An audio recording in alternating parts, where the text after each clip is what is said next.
guys, welcome back to my channel. I was just sort of thinking about what other videos I can do for you and make and stuff like that, and I'm going to do probably this Q&A, question and answer one in this video, but I keep wanting to ask you guys if you have any suggestions. You can let me know on Twitter or Facebook or even in the comment section below. I have sort of been keeping an eye on the comment section, and I haven't really seen anyone commenting, which is, it's fine, it's no big deal. But if there's anything that you want to see, let me know. So, because I'm running out of ideas, and I have done probably about 5 or 6 videos that I haven't uploaded yet, so including this one. So I do have some content to put out for the next, at least the next month or so.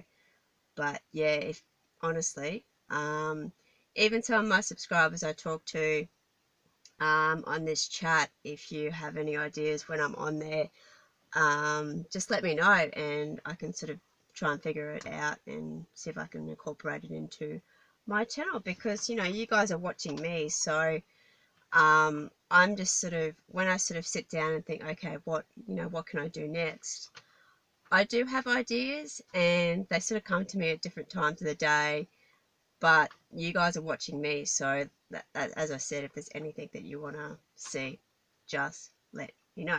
So as I said, I'm going to do a Q&A. I've got a few questions here that people have sort of asked me along the way, and I've sort of added a few questions myself that I will answer. So I've only got about 9 or 10 that I'm going to go through, and yeah, so I know this is a very different video. It's got nothing to do with animals or anything like that, but some of the questions are to do with animals and food, and my likes and dislikes and stuff like that. So I will start with the first question. What do I do for a job, or is YouTube my job? I'll answer the second part first. I would love to just do YouTube as a job. It's kind of a dream, but it's not a reality, and it doesn't bring in the money. So unfortunately, I can't do that right now. But yeah, it is a dream. That would be something that I'd love to do and get paid for. But no, I think I might have mentioned this before. I do work for children. I work in a before and after school care in Brisbane, obviously, because that's where I live. And basically we work, say, between 7 and 9 and 2 or 2:30 and 5:36 or something like that. So basically I have about a 4 or 5 hour break in between. I'm not full-time. Most of the people that I work with aren't full-time, but yeah, that's basically what I do for a job, and that's all I'm going to say on it. What happens when I touch a horse, dog, or cat? Okay, if I haven't had my medication, so basically that means my puffer. I have to take my puffer twice a day because of my asthma, but it's more allergy related to animals. If I don't take that, or I've got to put this sort of gel up my nose every second day, sounds disgusting. What happens is if I touch a cat or a dog or a horse is more severe. So if I touch a horse, I basically find it a little bit hard to breathe. I don't go into anaphylactic shock or anything like that. I get an itchy nose, itchy eyes, bloodshot eyes, so they go really red and itchy.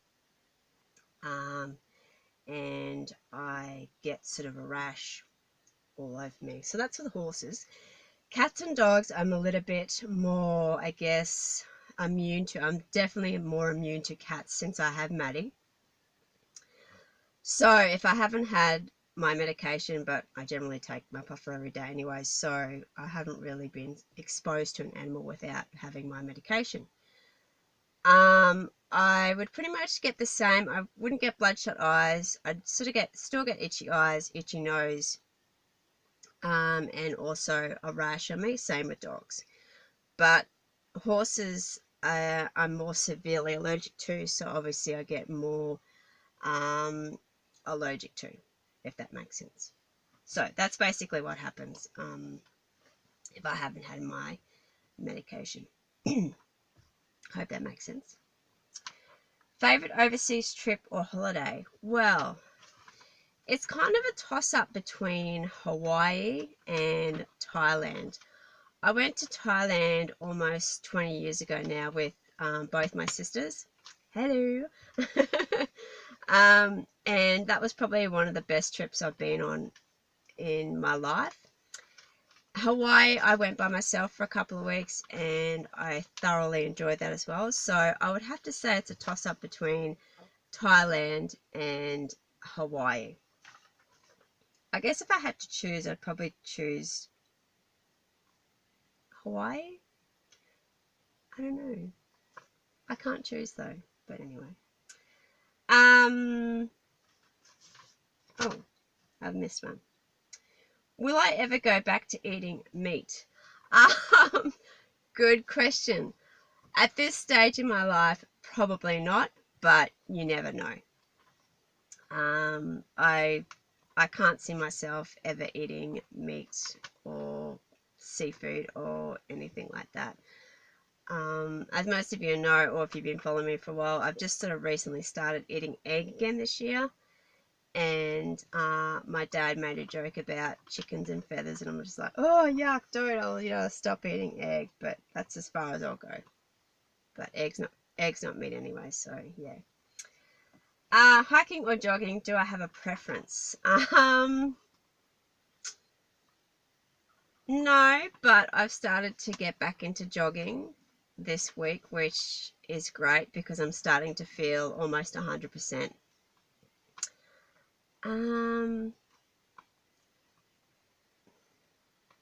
See, when I jog, I only jog for about 30 minutes anyway. Hiking is, can be from an hour to, 3 or 4 hours. So I like the fact that when you are hiking, you're sort of out in nature and stuff like that. You're outside when you're jogging as well, obviously, but I guess it's like a thrill or an excitement of seeing a new hiking place if you've never been there before.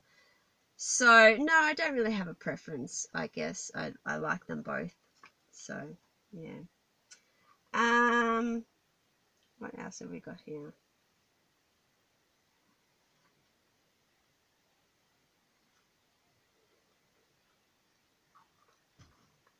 I can't read that. Oh, favorite TV show of all time? If you're related to me or you're really good friends with me, you'd know that Beverly Hills 90210 is my favorite TV show of all times. It was a show in the 90s when I was growing up, and I have like the whole DVD set at the moment. I don't tend to watch it every day or anything like that, but yeah, there's no other show like it. I've tried to watch other series and it just doesn't compare. So yeah, good old 90210. And unfortunately, most of you know, Luke Perry, who played Dylan McKay in the show, passed away unexpectedly this year, and it's very sad. So I guess I'll have to stay on dating sites to find my man.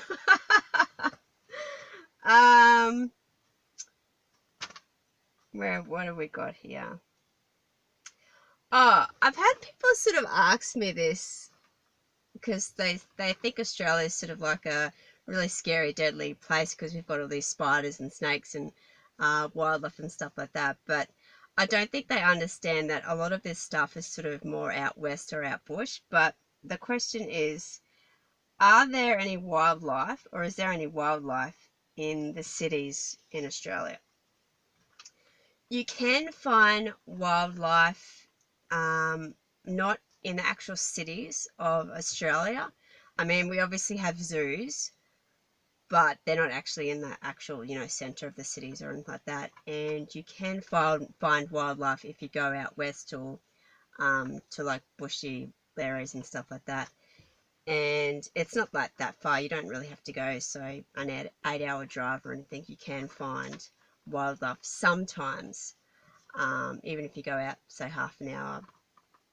And now, I mean, when I went on that hike the other day, I'm pretty sure there would have been snakes and all types of different things in those hiking tracks, but you just never know. But generally, if you're in a suburban suburb in the cities, you'd probably only occasionally find, say, a snake or a redback spider.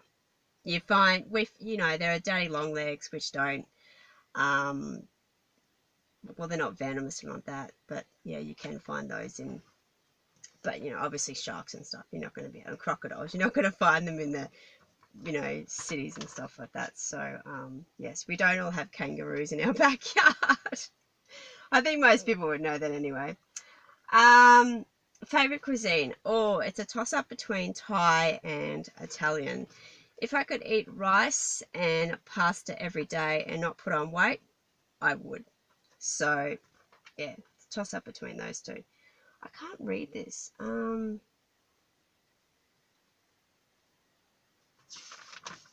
Oh, someone's asked me to do some, or you know, talk about some Aussie slang words.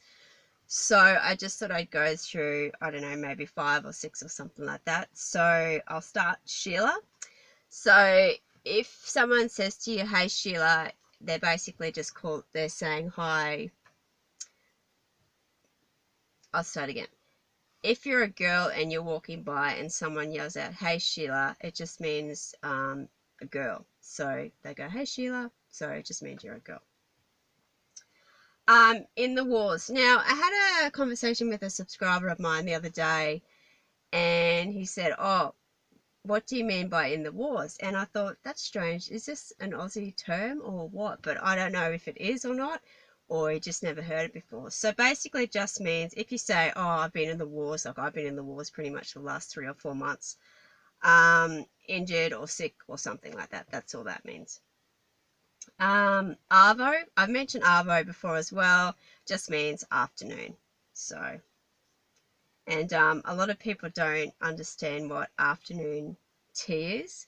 They think you're having like a cup of tea or something. It just means like afternoon snack or something like that. Bogan, I might have mentioned Bogan before, just like a redneck, uncultured person in Australia, sort of, I guess, very, very Australian, very, very simple, I guess you could say. Oh, I can't read this. Fair dinkum. You might often hear people say, fair dinkum, like really, true. Is it a true story kind of thing? Boomer. It's just another word for a male kangaroo. Now there's one more here. I can't read. I can't read my writing. No, look, I can't read it, so I'm not going to say it. But yeah, so there you go. Just thought I'd do a different type of video. I was just, as I said, I was just sort of upstairs, and I was like, okay, what can I do? And I was a little bit bored, so, and it was too early for lunch, so I just thought I would do this video. And yeah. Alright guys, thanks so much for watching. Don't forget I am on Facebook and Twitter, and let me know if you want to see any other type of videos, because as I said, I am running out of ideas. Alright, bye.